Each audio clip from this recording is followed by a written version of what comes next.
Olá pessoal, sejam muito bem-vindos ao canal Rafael Pablo e hoje eu trago para vocês um vídeo que há muito tempo eu não faço aqui. E é estranho falar isso porque, afinal de contas, esse canal surgiu como Livros e Teologia. A principal função dele era trazer resenhas de livros que eu lia, mas eu decidi de um tempo para cá trazer apenas aquilo que eu acho fundamental na leitura. Não quero indicar um livro simplesmente para você ler, quero indicar o melhor daquilo que eu li, aqueles livros que verdadeiramente fizeram diferença na minha vida. Por isso que as resenhas têm ficado cada vez mais esparsas por aqui. Não é tão fácil achar um livro que realmente mude a forma como você vê o mundo, ou que mudou alguma coisa que você entende na teologia, ou ainda que mexeu com você de uma forma diferente. Por isso, nós estamos trazendo apenas algumas resenhas para o canal e quando eu trouxer resenha aqui, você pode acreditar que foi um livro que me impactou. É o caso do livro de hoje, um livro que vai tratar de um assunto espinhoso, o relativismo. Você sabe que nós vivemos em uma sociedade onde falar sobre verdades absolutas é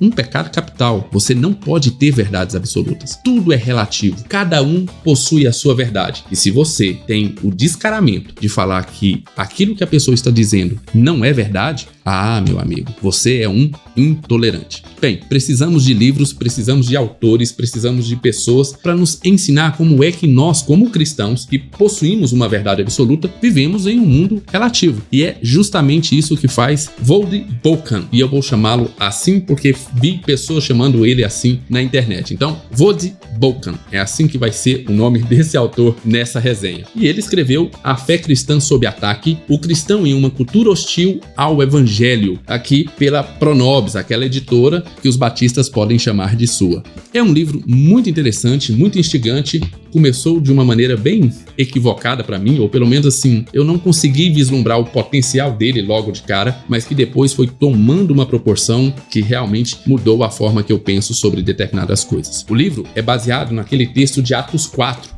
onde Pedro e João estão presos e são apresentados ao Sinédrio. E o Sinédrio então fala que eles não devem pregar a mensagem de Jesus Cristo. Eles então respondem para o Sinédrio que eles não podem deixar de pregar daquilo que viram ou ouviram. Enfrentaram o Sinédrio e falaram: vou continuar pregando. Já te dei um spoiler, né? Qual é a solução que o Voddie Baucham vai dar para esse mundo relativista? Continue pregando. Mas se você quer saber mais um pouquinho desse livro, acompanhe comigo nessa resenha. Muito bem, pessoal. Antes de falar propriamente dos argumentos apresentados pelo autor, eu quero falar um pouquinho dessa edição para trazer algumas coisas que já faz muito tempo que eu quero conversar com vocês a respeito da edição de um livro. Bem, nós temos a edição de um livro aqui muito bem feita pela editora Pronobis. Primeiro, porque você vai perceber que essa capa aqui, ela é muito mais bonita do que a capa original. O editor vai colocar aí a capa original. Olha, eu vou te falar, tá de parabéns aqui a editora Pronobis, porque realmente a capa ficou muito melhor do que a capa do original. Além disso, o título em português também ficou, ao meu ver, muito mais adequado com o conteúdo do livro. O título original seria algo como A Sempre Amorosa Verdade. A fé pode prosperar em uma cultura pós-cristã? Ora, eu devo dizer que se você estiver numa livraria, estiver passando ali pela estante, A Fé Cristã sob Ataque chama muito mais atenção do que A Sempre Amorosa Verdade. Então, parabéns à editora Pronobis, tanto pelo título como também pela capa. Outra coisa interessante a respeito desse livro, da edição, é que nós temos folhas amarelas. E aí nós temos que agradecer ao editor pelas folhas amarelas, porque isso ajuda demais, principalmente quem usa óculos. Eu não sei se vocês têm essa mesma dificuldade que eu, mas quando eu estou lendo um livro de folhas brancas, nessas lâmpadas incandescentes brancas também, a minha vista logo se cansa, logo eu tenho que deixar o livro de lado, porque eu não consigo continuar lendo. Então nós temos aqui folhinhas amarelas que nos ajudam aí a cuidar dos nossos olhos. Obrigado ao editor por isso. Também agradeço o editor por colocar as notas no rodapé da página. Olha, eu não confio em um editor que coloca notas tanto no final do capítulo ou no final do livro. Um editor que faz isso, para mim, ele não lê muitos livros. E aí ele não percebe que é muito ruim você ter notas no final do capítulo ou no final do livro. Por alguma excepcionalidade, no final do livro ainda vai. Mas no final do capítulo é desesperador você ter toda hora que ficar caçando onde é que está o final do capítulo para saber o que se refere àquela nota. Então, obrigado, editora Pronobis, tanto pela capa como pelo título, pelas folhas amarelas e também pelas notas no rodapé da página. Agora eu quero conversar com vocês a respeito de uma outra coisa que esse livro também acertou, nos endossos. O que tem acontecido com os endossos hoje em dia? Me parece que virou uma máfia do endosso. Uma pessoa escreve um livro e aí de repente tem 10 pastores que estão endossando aquele livro. E aí você vai ler o endosso desses pastores ou desses teólogos, dessas pessoas famosas, você percebe que ele não leu o livro, que no máximo ele está fazendo aquele endosso por causa da amizade que ele tem com o autor. Ora, eu não quero saber da amizade do autor, eu quero saber por que ele leu aquele livro e por que ele está me recomendando a leitura daquele livro. Então, aí você vai ler o endosso e você percebe que a pessoa, além de não ler o livro, não fala muito sobre o assunto do livro, inclusive falando sobre a importância de ler aquele livro, mas você tem ali diversos elogios ao autor. Eu não quero que você elogie o autor, eu quero que você me fale por que aquele livro é importante e por que eu deveria largar todos os outros livros para ler aquele livro. Isso é um bom endosso, quando você percebe que a pessoa leu o livro e sabe por que está endossando aquele livro. Mas hoje, infelizmente, me parece que virou uma máfia, né? E as pessoas compram, né? Porque está endossado por tal pessoa, endossado por tal pessoa. Então, as pessoas parecem que sempre procuram esses gurus aí, que já tem um nome forte, né? Um autor de nome bem famoso ou que tem um peso relevante para a teologia, e aí endossa o livro, mas você percebe que ele endossou sem saber o que ele estava endossando, confiando no autor, né? Apenas naquela amizade que ele mantém com o autor. Eu acho isso muito ruim, porque aí você acaba de perder o peso que o endosso poderia dar para aquela obra. Continuando, nós temos aqui um prefácio que foi escrito pelo pastor Wellington Costa, pastor da Igreja Presbiteriana Betânia, em Ipatinga, Minas Gerais. E é nesse prefácio que nós ficamos sabendo que esse é o primeiro livro de apologética escrito por esse autor, pelo Voddie Baucham. Pois bem, é o primeiro livro que ele escreveu sobre apologética e eu fui atrás e descobri que esse livro então foi escrito em 2004. Já faz algum tempo que ele escreveu esse livro, mas é muito interessante como esse livro é muito atual. Como você pode pegar ele hoje, ler e parece que ele está escrevendo aquilo que nós estamos vivendo hoje. Talvez nos Estados Unidos a questão relativista já esteja lá há muito mais tempo e aqui no Brasil, como ela demorou um pouquinho mais a chegar, então o livro faz todo sentido que você leia no período em que nós estamos vivendo. Muito bem, mas antes de prosseguir, eu também preciso fazer alguns comentários a respeito do prefácio. Na verdade, não a respeito daquilo que o pastor escreveu no prefácio, mas como eu trato o prefácio de um livro. Estou aproveitando esse livro aqui para informar para vocês como é que eu faço as leituras dos meus livros. Eu nunca leio um prefácio antes de ler a obra. Eu sempre leio a obra primeiro para depois ler o prefácio. E eu faço isso por 3 motivos. Primeiro, porque eu não quero que o prefaciador me enviese, me dá um viés de leitura. Eu não quero que ele fale aquilo que é mais importante para mim prestar atenção e aí eu ficar procurando durante a leitura aquilo que ele falou que eu deveria prestar atenção. Eu quero ter uma leitura sem ter esse viés de confirmação por parte do prefaciador. Então, esse é o primeiro motivo do porquê que eu leio o prefácio apenas no final da leitura do livro. Segundo motivo é porque eu quero saber se o prefaciador leu a obra. Então, quando eu termino a leitura do livro, eu volto para ler o prefácio e aí eu tenho como, inclusive, julgar se o prefaciador leu realmente aquela obra. Porque, veja, no endosso acontece de endossar sem ler, mas também acontece de prefácios que você percebe que o prefaciador não leu aquela obra. Ele fala genericamente sobre o assunto, né? Comenta alguma coisa, mas você percebe que ele não leu a obra, pelo menos não leu a obra por inteiro. Então, também tem como tirar minhas próprias conclusões para saber se realmente aquele prefaciador leu a obra que ele está prefaciando. E por último, eu também não leio no início e deixo para ler sempre depois da minha leitura, porque eu quero fazer uma espécie de comparação com aquilo que eu achei mais interessante na obra com aquilo que o prefaciador achou de mais interessante na obra. Inclusive, isso serve para calibrar a minha leitura. Talvez o prefaciador vai me trazer alguma coisa que eu deixei passar. E eu também vou trazer alguma coisa que talvez o prefaciador não achou tão importante,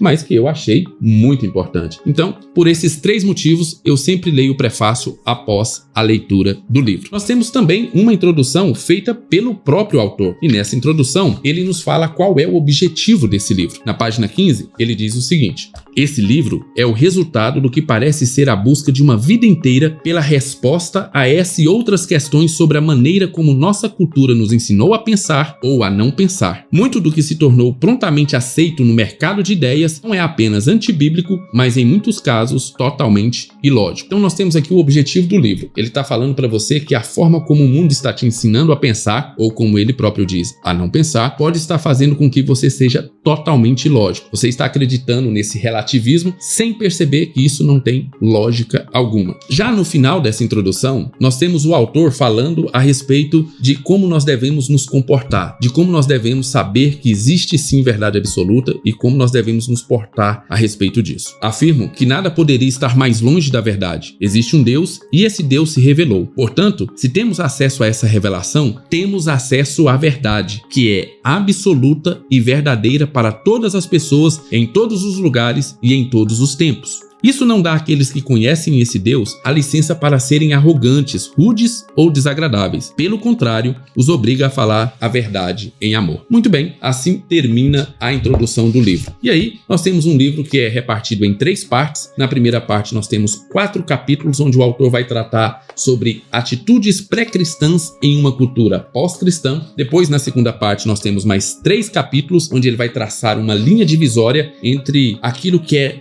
fundamental para o cristão e aquilo que pode ser negociado na conversa com esse mundo relativista. E a terceira parte vai responder à pergunta o que devemos dizer e também contém mais 3 capítulos. Vamos falar um pouquinho sobre cada um desses capítulos, ou pelo menos da maior parte deles.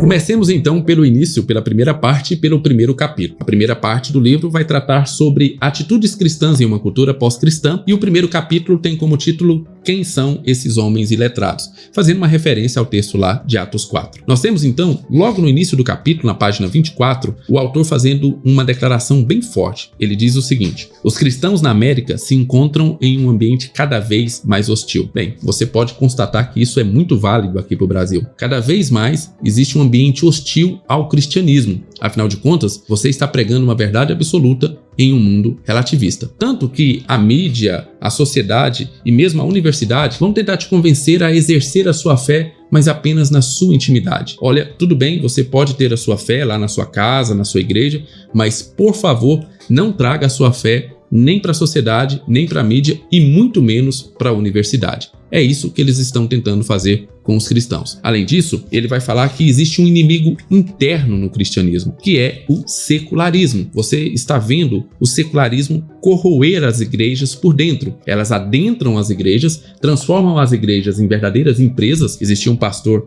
conhecido que falava que igreja não é Bradesco, mas infelizmente está se tornando Bradesco, ou seja, depende daquilo que você oferece para os membros, eles podem ficar ali, ou então eles vão para uma igreja que oferece um serviço melhor do que a sua. Então, nós estamos, por um lado, sendo pressionados pela mídia, pela sociedade e pela universidade. Por outro, o secularismo está corroendo as igrejas por dentro, e esse é um inimigo interno que está entrando nos louvores e transformando os louvores em verdadeiros shows, em louvores que têm um único motivo, te emocionar, porque aí você vai achar que é um louvor muito bom, né? Se você chorar no louvor, como é que esse louvor não foi bom? Pois bem, tudo isso é secularismo adentrando dentro da igreja. Mas o autor vai mais longe. Ele vai falar que todos esses inimigos são reais e nós precisamos nos preocupar com eles. Mas o principal inimigo é a cosmovisão relativista. Por quê? Porque ela invade a igreja e se esconde atrás de um discurso de tolerância e de amor. Então, hoje as igrejas estão sendo invadidas por tudo aquilo que eu falei,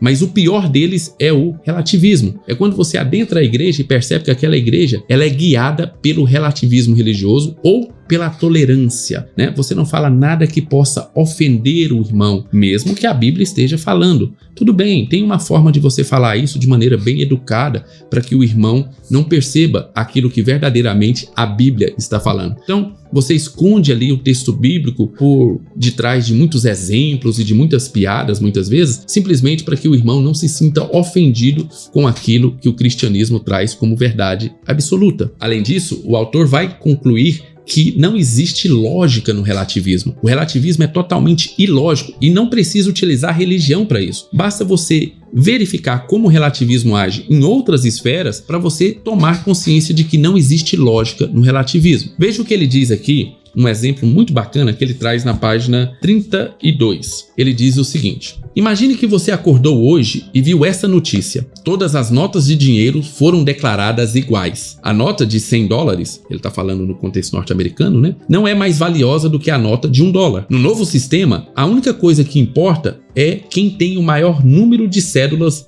de qualquer tipo. Assim, uma pessoa com 100 notas de $1 agora tem o mesmo valor e poder de compra que uma pessoa com 100 notas de $100. A única pergunta seria: quantas cédulas você tem? Claro que isso nunca funcionaria. As pessoas se revoltariam e exigiriam que o valor das cédulas fosse reconhecido. Ou seja, ele está falando o seguinte: se fizesse a mesma lógica operada dentro do sistema financeiro, as pessoas começariam a acreditar em verdade absoluta. Opa, essa nota de $100 ela é mais valiosa do que a nota de $1 e eles lutariam por essa verdade absoluta. Mas, em outras questões, eles acham que não tem problema nenhum. Pode falar coisas contrárias e antagônicas uma à outra, que as duas estão valendo e as duas são verdadeiras. E aí, o autor vai perguntar o seguinte: se nós somos tão rígidos e tão rigorosos com a verdade absoluta de coisas tão menos importantes, que são as coisas abstratas criadas pelo homem, por exemplo, a questão financeira, por que também nós não somos rígidos nas questões que são fundamentais para a nossa vida, como, por exemplo, onde passaremos a nossa eternidade? Ou qual a religião é a religião verdadeira? Isso deveria ser muito mais importante, nós deveríamos lutar muito mais por verdades absolutas nessas questões fundamentais do que nessas questões abstratas que foram até criadas pelo homem. Onde está a lógica disso? Onde está a lógica de lutar por verdades absolutas em coisas tão insignificantes e deixar coisas tão importantes apenas com uma verdade relativa? Essa é a pergunta do autor no seu primeiro capítulo. Muito bem, eu quero fazer um comentário rápido a respeito desse primeiro capítulo. Como eu disse lá no início do vídeo, foi um livro que começou de uma maneira bem estranha para mim. Eu li esse primeiro capítulo e eu não gostei tanto. Não porque os exemplos não eram bons, não porque o autor não tem uma linguagem fluida, e sim, ele tem uma linguagem bem fluida, é muito bacana você ler o livro, você não quer largar a leitura porque a forma como ele escreve é muito agradável, mas porque eu achei que de alguma forma o autor fugiu um pouco do assunto. Isso porque, depois dele falar isso que eu acabei de resumir aqui para vocês, ele vai falar sobre muitos exemplos de coisas que ele acha assim absurdo dentro da cultura norte-americana. E muitas vezes esses exemplos é só uma forma de denunciar uma posição progressista ali nos Estados Unidos. Então, para ficar claro aqui, não é que eu não goste de ver essas denúncias em um livro, mas o livro não me parecia que trataria desses assuntos da forma que ele tratou no primeiro capítulo. Eu fiquei realmente assim um pouco com o pezinho atrás, eu quase desisti desse livro no primeiro capítulo, porque eu achei que ele fugiu um pouco do assunto, eu achei que ele começou a dar muitos exemplos dessa questão progressista, né? Ele me parece que estava muito assim, olha, eu quero denunciar várias coisas de errado que está acontecendo aqui nos Estados Unidos, e aí eu vou colocar aqui no meu livro vários exemplos disso. Então, é muito bacana de você ler, você fica chocado com algumas coisas que ele apresenta aqui nesse primeiro capítulo, mas como eu disse, eu não consegui enxergar ou pelo menos fazer essa correlação desses exemplos ou de todos esses exemplos com o objetivo principal do livro, inclusive que ele colocou lá na introdução. Como eu disse, os exemplos são bons, você vai gostar, eu gostei bastante, mas eu só achei que ficou um pouquinho cansativo o capítulo porque ele não fez esse link, ao meu ver, tão bem como ele fez nos demais capítulos. Como eu disse, eu quase deixei de ler esse livro, eu quase abandonei ele no primeiro capítulo, mas graças a Deus que eu não fiz isso. Já o segundo capítulo, que tem como título Ideias Culturais sobre a Verdade, é um capítulo tão bom, mas tão bom, que vai ter vídeo separado dele aqui no canal. Esse vídeo aqui com certeza já vai ficar muito grande, mas esse segundo capítulo merece um vídeo totalmente exclusivo para ele. Nesse capítulo, o autor vai falar a respeito de como é construída a cosmovisão em que nós vivemos hoje. Como é que o secularismo construiu a sua cosmovisão. E para ele, existem um tripé. 3 coisas que fazem parte da cosmovisão secular: relativismo religioso, tolerância e também o pluralismo filosófico. E ele vai discorrer tudo isso no seu capítulo. Como eu disse, teremos um vídeo especial apenas para o segundo capítulo. É um capítulo tão bom que merece sim um vídeo separado. Em síntese, nesse capítulo, ele vai apresentar mitos do relativismo religioso e vai destruir esses mitos. Então ele apresenta lá qual é o mito do relativismo religioso. Por exemplo, todas as religiões são iguais. E aí ele vai apresentar argumentos que comprovam que não existe lógica para esse mito de todas as religiões são iguais. Ele também vai apresentar o mito da tolerância, que ela seria a maior das virtudes, e aí ele vai destruir esse mito também. Muito bem, então nós temos um segundo capítulo, e nesse segundo capítulo vai ter vídeo especial para ele. Passemos para o terceiro. O terceiro capítulo é quase tão bom quanto o segundo. Se o primeiro foi um pouco decepcionante, o segundo merece vídeo próprio e o terceiro vai na mesma pegada do segundo capítulo. O título é Neutralidade não é uma opção. Nesse capítulo, o autor vai nos apresentar como a mídia constrói um estereótipo para ser apresentado para a sociedade a respeito do cristianismo e do próprio cristão. Então, se nós temos um filme que precisa de um personagem cristão ou de uma novela que precisa de um personagem assim, a mídia então constrói um estereótipo e apresenta esse estereótipo para a sociedade. Assim, a sociedade já vai tendo esse viés ideológico a respeito do cristianismo. Ele vai dizer que quase sempre esse estereótipo é construído em cima de um ignorante, uma pessoa que é totalmente ignorante e fanática, ou também é construído sobre aquele inocente enganado, sabe? Aquele que vai para a igreja e que é enganado pelo pastor malvadão. Muito interessante, logo no início do capítulo, ele trazendo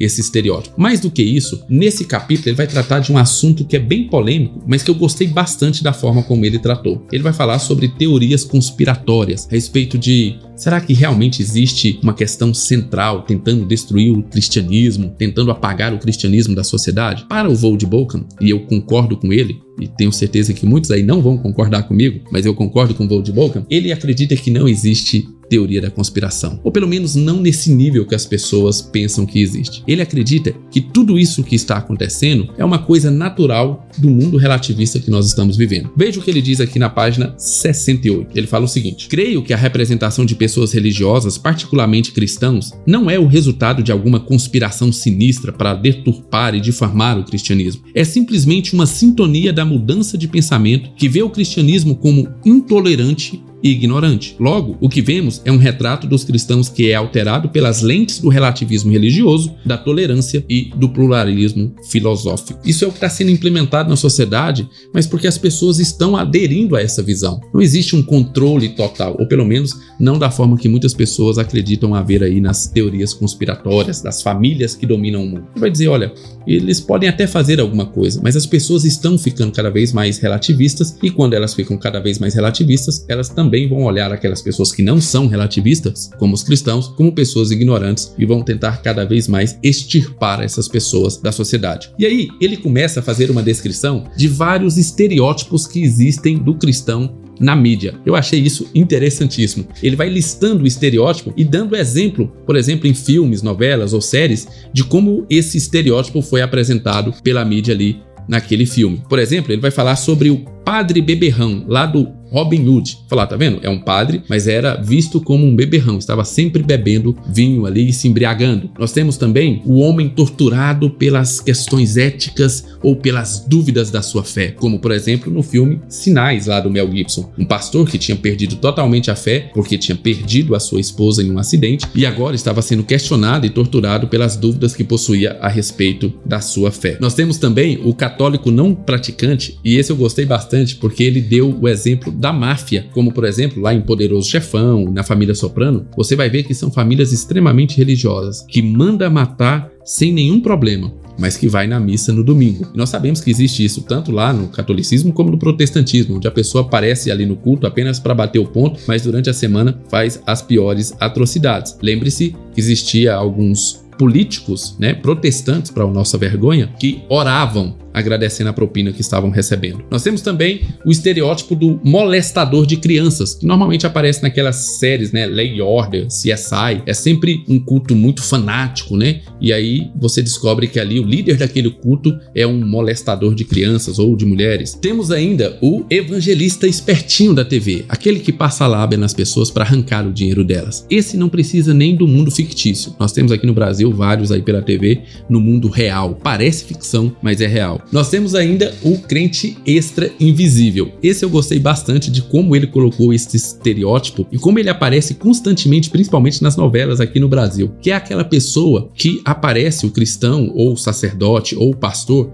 que só aparece ali no final da novela para fazer os casamentos, ou quando há casamentos ali no meio da novela. Então, as pessoas estão se matando, adulterando, traindo umas às outras, mas aí, quando uma se apaixona pela outra e vai casar, de repente, os dois aparecem em uma igreja, fazendo ali as suas declarações de fidelidade um ao outro. Onde estava o mundo religioso quando eles estavam ali, pegando um esposo ou a esposa do outro, estavam traindo, matando por causa de dinheiro, ou qualquer coisa nesse sentido? Onde estava o religioso? Mas aí, de repente, ele aparece e é esse crente extra invisível. né, que vai aparecer ali apenas para cumprir o papel religioso de casar os dois, que provavelmente vai se separar daqui um pouco, porque não existe nenhuma fidelidade realmente que vai ser mantida ali. E aí, daqui um pouco, ele vai casar o mesmo ator ou o mesmo personagem com uma outra mulher e ele vai aparecer também o crente extra invisível. Na página 73 ele diz o seguinte: a ironia é que é quase certo que o casal que está casando não expressou absolutamente nenhum compromisso religioso durante o resto da série ou da novela, mas quando chega a hora do sim,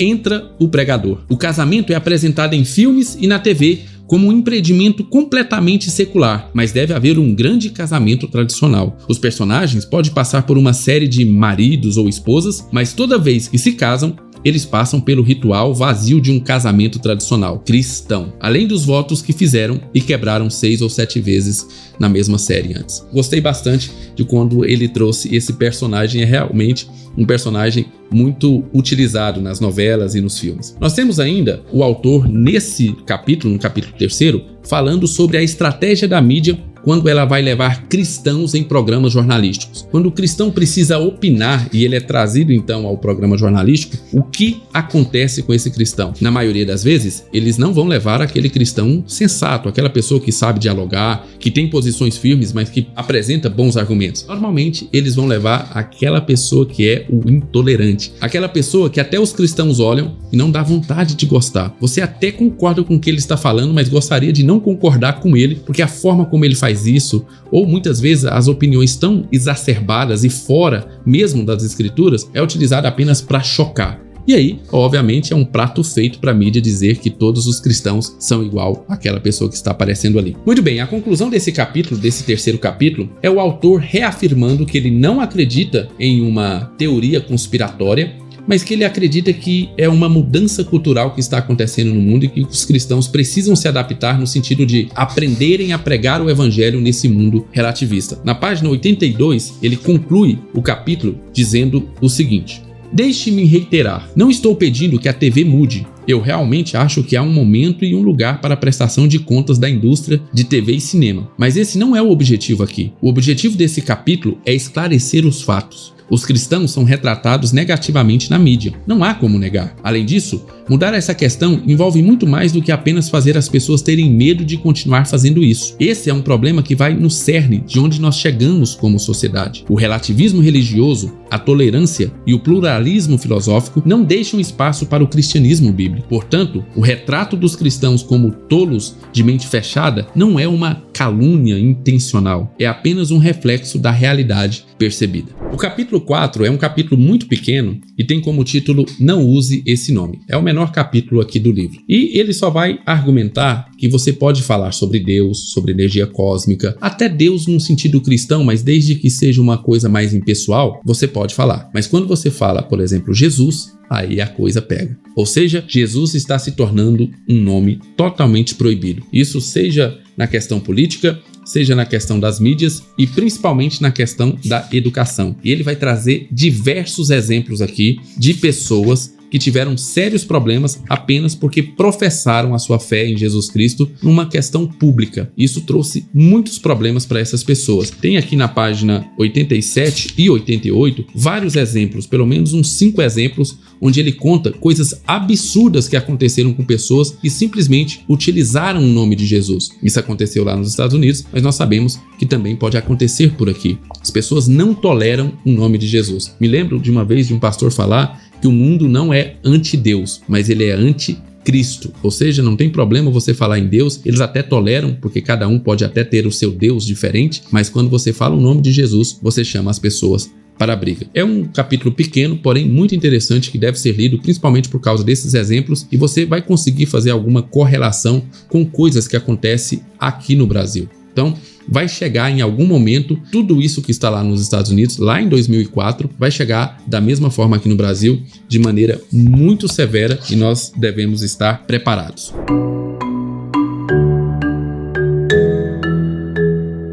O quinto capítulo, ele abre a segunda parte do livro, que é traçando uma linha divisória, e ele é muito bom, porque ele é muito diferente de tudo aquilo que está sendo publicado por aí. Hoje nós vivemos, dentro do próprio cristianismo, pessoas que acreditam que a forma de você combater todos esses inimigos, o relativismo religioso, o pluralismo, a questão da tolerância, a questão do secularismo dentro da igreja, é promover uma guerra cultural cristã. É tentar fazer com que a internet seja inundada de conteúdos que fazem guerra contra aquilo que está acabando com o cristianismo. E aqui nós temos o pastor Voddie Baucham sendo sóbrio e utilizando aquilo que Jesus nos mandou fazer. Fala, olha, não existe outra solução. A solução não é você achar que o seu vídeo ou achar que aquilo que você vai fazer, se você protestar nas redes sociais a respeito de liberdade de expressão, isso vai solucionar. Sim, você pode fazer tudo isso, mas o Voddie Baucham nos chama a atenção que o único remédio para isso, o único remédio realmente eficaz é pregar o evangelho.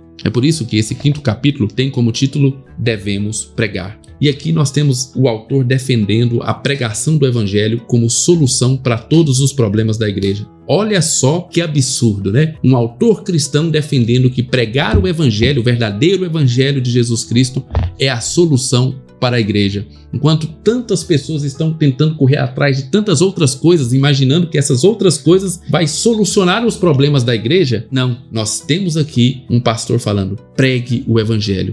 Essa é a única solução. Foi a solução utilizada por Pedro e João. Quando o Sinédrio tentou calar, eles falaram que iriam continuar pregando o evangelho. Eles não saíram ali do Sinédrio e foram promover uma guerra cultural para mudar a composição do Sinédrio. Porque se mudar e colocar mais cristãos na composição do Sinédrio, a coisa vai mudar totalmente. Não, eles foram pregar o evangelho. E eu sei que nessa questão, eu e ele somos voto vencido. Hoje em dia, as pessoas acreditam que a solução é totalmente política ou judicial. Se nós colocarmos algumas pessoas no STF para acabar com o Xandão, se nós colocarmos pessoas no parlamento, se nós fizermos isso, fizermos aquilo, aí nós vamos conseguir então ter paz. E aí o Voddie Baucham vai na contramão e fala, olha, é só pregar o evangelho. A solução continua sendo a mesma dos séculos que se passaram. A solução para a igreja durante todo o século foi pregar o evangelho. Durante todas as crises que a igreja teve, a solução foi pregar o evangelho.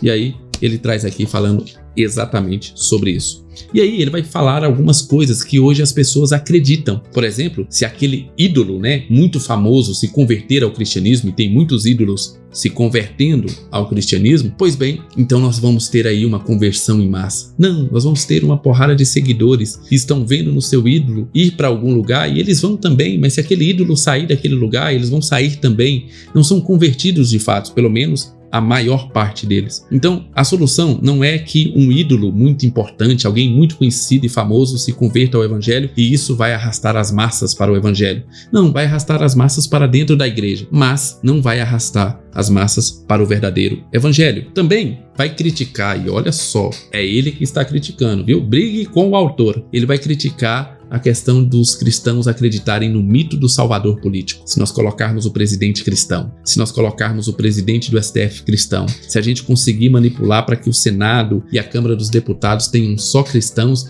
então aí sim virá a salvação da igreja. Não. A salvação da igreja continua sendo a pregação do evangelho. Esse livro me ganhou nesse capítulo, porque eu sei que eu sou voto vencido. Hoje em dia, você precisa pregar política. Como é que nós vamos fazer o cristianismo embarcar dentro da política e ali dentro ele então mudar a sociedade? O que muda não é o cristianismo dentro da política, o cristianismo dentro das pessoas.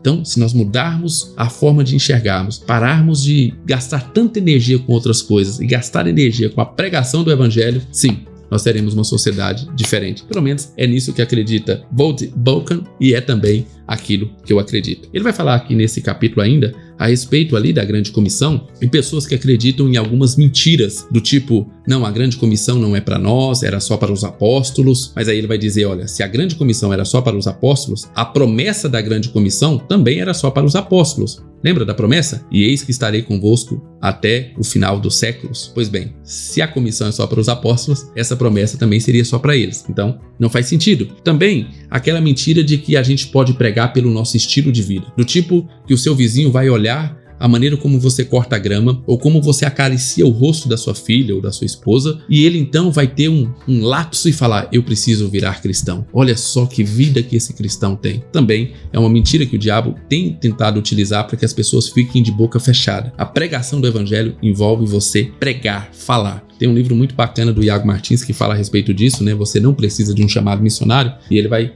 bem nessa linha aí também. E aqui, por último ainda nesse capítulo, ele vai falar sobre essa guerra de cosmovisões e guerra de ideias, de como nós estamos vivendo essa guerra, e a forma de nós ganharmos é através da pregação do evangelho. Muito bem, ainda temos o capítulo 6 e 7. O capítulo 6 eu também já tratei em um vídeo totalmente separado. Na verdade, já até publiquei esse vídeo aí. O nome do vídeo é Suas Experiências Não Dizem o que é Verdade. E na capa do vídeo está escrito um dos vídeos mais importantes desse canal. Aquele vídeo eu tirei do capítulo 6 desse livro aqui, onde o Voddie Baucham vai dizer o óbvio, que as suas experiências não definem o que é verdade. Não é porque você teve uma experiência que aquela experiência então virou a verdade absoluta. Nós não somos relativistas, porque se você teve uma experiência e eu tive uma outra totalmente diferente, qual estaria com a verdade? Então, experiências não definem verdade. Mas dá uma olhada lá no vídeo, tá bem completo, eu falei sobre isso, tirei basicamente toda a base daquele vídeo aqui do capítulo 6 desse livro. O capítulo 7, que finaliza a segunda parte desse livro, vai falar sobre a alegria de participar de seu sofrimento. E aqui a maioria dos neopentecostais já foram embora. Na verdade, a maioria das pessoas já deve ter ido embora, né? Afinal, esse vídeo tá ficando enorme. Mas eu tô muito pouco preocupado pelo tamanho do vídeo hoje em dia, viu? Eu quero falar a respeito do livro que me fez bem, que me mudou.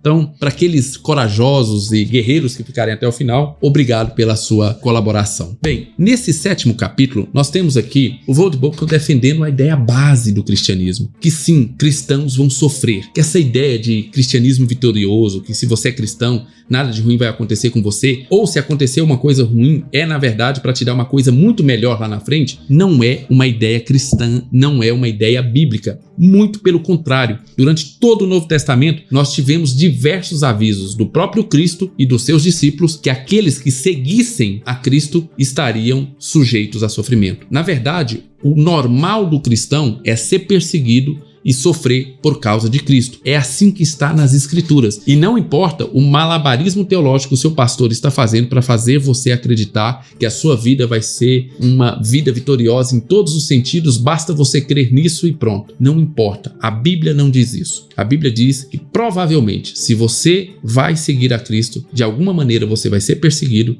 de alguma maneira você vai sofrer. Veja o que ele diz aqui na página 123, eu achei interessantíssimo esse texto. Logo no início do capítulo, ele diz o seguinte: a chave para a sua fé era a perspectiva pela qual eles viam o seu sofrimento. Ele acabou de citar Atos 4, ou seja, está falando qual que foi a base da fé de Pedro e João. Por que Pedro e João não se intimidaram diante do Sinédrio? Porque a base da fé deles estava relacionado com como eles viam o sofrimento. Então eles não tinham medo. E aí ele continua: eles viam o sofrimento de um ponto de vista teocêntrico, centrado em Deus, em vez de um ponto de vista antropocêntrico, centrado no homem, ou egocêntrico, centrado em si mesmo. Esses eram os homens que se viam como servos do Deus Altíssimo. Eles perceberam que existiam para a glória de Deus e não o contrário. Não Deus para glorificá-los, mas eles para glorificar a Deus. Portanto, eles se alegraram em seu sofrimento. Ah, meu amigo, esse título aqui, na verdade, esse parágrafo que eu acabei de ler, já matou metade das igrejas neopentecostais que existem por aí. E da pregação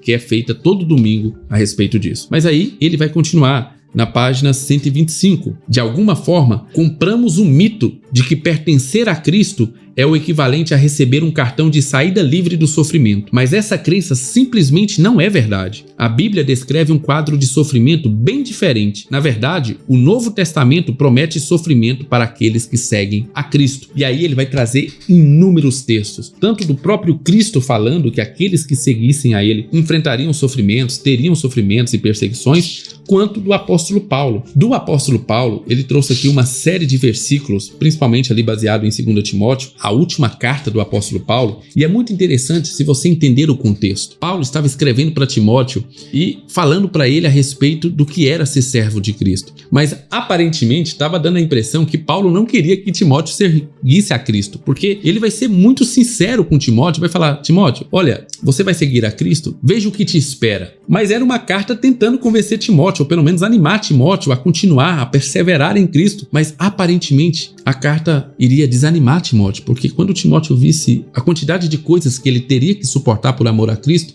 meus amigos, hoje com certeza a maioria das pessoas desistiriam nesse evangelho bigodeiro que a gente tem por aí. Ele diz o seguinte, olha só os versículos. Não te envergonhes, portanto, do testemunho de nosso Senhor Jesus, nem do seu encarcerado, que sou eu. Paulo estava encarcerado. Por isso estou sofrendo essas coisas. Agora veja, ele está falando, olha, eu estou sofrendo por causa de Cristo, eu estou encarcerado por causa de Cristo, e eu estou te convidando a fazer parte dessa família. Eu estou te convidando a seguir os meus passos, a ser encarcerado talvez também, a sofrer por causa de Cristo. No capítulo 2 de 2 Timóteo, ele ainda diz, participa dos meus sofrimentos como bom soldado de Cristo Jesus. Olha que convite maravilhoso para você receber no domingo de manhã, quando você vai para sua igreja, né, para cheirar aquela cocaína espiritual e ser renovado, e aí o pastor vira para você e fala, que tal esse convite? Participar dos sofrimentos de Paulo como um bom soldado de Cristo Jesus. No capítulo 3, ainda temos versículos como, sabe, porém, isto, nos últimos dias sobrevirão tempos difíceis. Tu, porém,